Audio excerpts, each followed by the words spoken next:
नमस्कार, जय शंकर दत्तगुरु. मी ज्योतिष अभ्यासक सौ अश्विनी जितेंद्र काळे. दिनांक 5 डिसेंबर 2023, वार मंगळवार.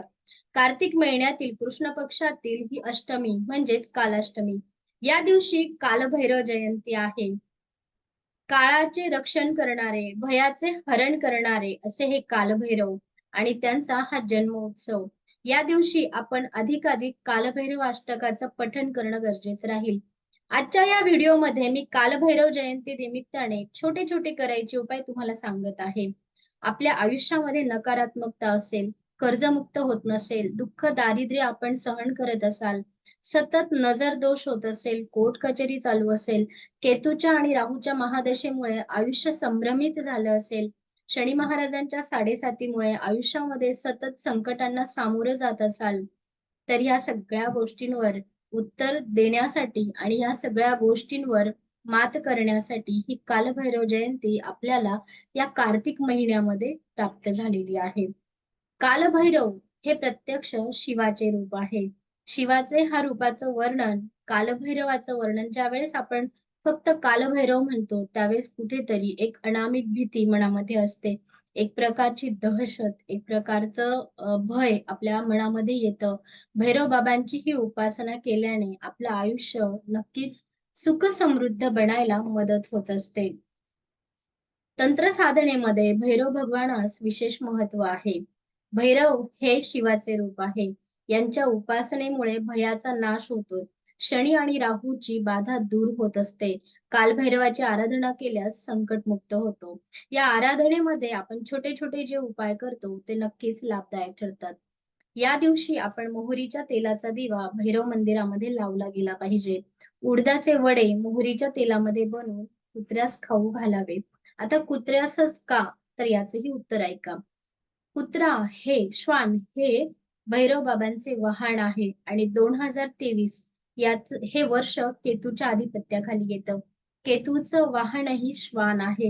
ह्या वर्षाचा जर आपल्याला शेवट गोड करायचा असेल तर आपल्याला काळ्या कुत्र्याची उपासना किंवा काळ्या कुत्र्याची सेवा करणं सुद्धा तितकंच फायद्याचं ठरणार आहे.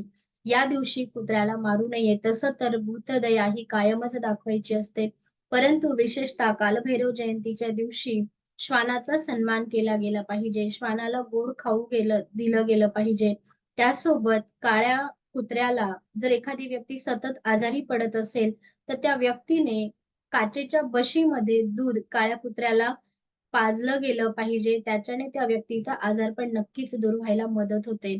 जर तुम्ही सतत वर्षभर आजारी असाल तर अशा व्यक्तीने 5 लिंबू किंवा कोर्ट कचेरीमधून तुमची सुटका होत नाहीये, सतत सतत तेच विघ्न तुम्हाला सामोरे जावं लागत आहे, तर अशा व्यक्तीने 5 लिंब घेऊन आपल्या स्वतःवरून 7 वेळेस डोक्यावरून क्लॉकवाईज फिरून डस्टबिन मध्ये कचऱ्याच्या डब्यात टाकले तर तुमचं विघ्न दूर व्हायला नक्कीच मदत होणार आहे. 5 लिंबू स्वतःवरून डोक्यावरून गोल फिरवा आणि कचऱ्याच्या डब्यामध्ये टाका. कालभैरव जयंतीच्या दिवशी आपल्याला कालभैरव अष्टक पठण करायचं आहे. पण ते पठण करताना एक अगरबत्ती लावून पूर्ण अगरबत्ती जळेपर्यंत आपले हे स्तोत्र पठण चालू राहणार आहे. मग ते किती वेळेस होईल याची संख्या मोजण्याची गरज नाही. नित्य पठण करत आपण जो काही तो अंगारात जी काही ती रक्षा खाली पडलेली आहे ती रक्षा आपण एका पुडीमध्ये बांधून आपल्या घरातील व्यक्तींना नियमित रूपामध्ये कपाळी लावायला सुरुवात करायची. याच्याने आपल्याला कालभैरवाच्या रक्षण प्राप्ती होते. त्यासोबतच आपल्याला कुठल्याही प्रकारची दोष बाधा होत नाही. भयाचे हरण करणारे भैरव, काळाचे भय हरण करणारे कालभैरव हे आहेत. या दिवशी काळ्या कुत्र्याला गरम पोळी मोहरीचं तेल लावून जर खाऊ घातली तर तुमच्या पत्रिकेत जर राहूची महादशा असेल तर अशा व्यक्तीने नक्कीच हा उपाय केला गेला पाहिजे. जर तुम्हाला माहित नाही कुठली महादशा चालू आहे तरी सुद्धा आपण हा उपाय नक्की करू शकता. कुत्र्याला काचेच्या भांड्यामधनं दूध पाजा. गोड रोट हे कालभैरवाला अतिप्रिय आहे. जिलेबीचा नैवेद्य कालभैरवाला अतिप्रिय आहे. या दिवशी गोड रोट बनवून देवाला नैवेद्य दाखवून ते रोट आपण घरामध्ये खाल्ले तरी सगळ्यांना हा प्रसाद भैरव बाबांचा होतो. त्यासोबतच कालभैरवाच्या मंदिरामध्ये जाऊन आपण जिलेबीचा, शक्यतो ही जिलेबी गुळामध्ये बनलेली असेल तर गुळाच्या जिलेबीचा नैवेद्य आणि रोटाचा नैवेद्य हा कालभैरवाच्या मंदिरामध्ये जाऊन आपल्याला अर्पण करायचा आहे. जर आपल्या घरामध्ये लहान मूल सतत आजारी असेल, रात्री झोपेमध्ये दचकत असेल, एखादी व्यक्ती खूप भीतीमध्ये जगत असेल, आयुष्यामधला आत्मविश्वास हा कमी झालेला असेल, तर अशा व्यक्तींसाठी अतिशय सुंदर उपाय मी तुम्हाला सांगते. भैरव मंदिरामध्ये जाऊन कालभैरव मंदिराच्या समोर बसून काळ्या रंगाच्या दोऱ्याला 11 गाठी द्यायच्या आहे आणि ह्या 11 गाठ देत जर तुम्हाला कालभैरव अष्टक येत असेल, तर ते पठण करावं किंवा ओम भैरवाय नमः, ओम भैरवाय नमः, ओम भैरवाय नमः हा मंत्र म्हणत आपण त्या दोऱ्याला 11 गाठी द्यायच्या आहे आणि तो दोरा भैरव बाबांच्या चरणाशी लावून तुमची अडचण सांगायची आहे. तुमची अडचण सांगून भैरव बाबाला दिवा लावून प्रसाद नैवेद्य ठेवून तो दोरा परत उचलून जे व्यक्ती आजारी आहे, जे लहान मूल सतत किरकिर करतं, ज्याला सतत नजर दोष होते, अशा व्यक्तीच्या गळ्यामध्ये आपण वर्षभर धारण करू शकतो. ओम भैरवाय नमः जर तुम्हाला कालभैरव अष्टक येत नसेल, तर ओम भैरवाय नमः या मंत्राचा किमान 3, 5, 11 या पद्धतीने या माळीचा जप करायचा आहे. पण हा जप आपण सूर्यास्तानंतर 35 मिनिटं करायचा आहे. प्रदोष कालामध्ये हा जप आपल्याला करणं महत्वाचं राहणार आहे. ह्या कालभैरव जयंतीच्या दिवशी आपण गोरगरिबांना तांदूळ आणि उडदाची डाळ हे मोहरीच्या तेलामध्ये बनवलेली खिचडी जर तुम्ही गोरगरिबांना अन्नदान केलं तर तुम्हाला शनी, राहू, केतू या तीनही ग्रहांची उत्तम बलवत्ता प्रदान व्हायला नक्कीच मदत होणार आहे. त्याचप्रमाणे ज्यांना राहूची दशा आहे, काल सर्पदोष सांगितला जातो, जे राहूच्या नक्षत्रावर जन्माला आलेले आहेत, अशा व्यक्तींनी या दिवशी गरिबांना ब्लँकेट दान करायचं आहे. शक्यतो हे ब्लँकेट काळ्या पांढऱ्या रंगाचं मिक्स मध्ये असावं. थंडीचे दिवस आहेत, ज्याला गरज आहे त्याला दान करा.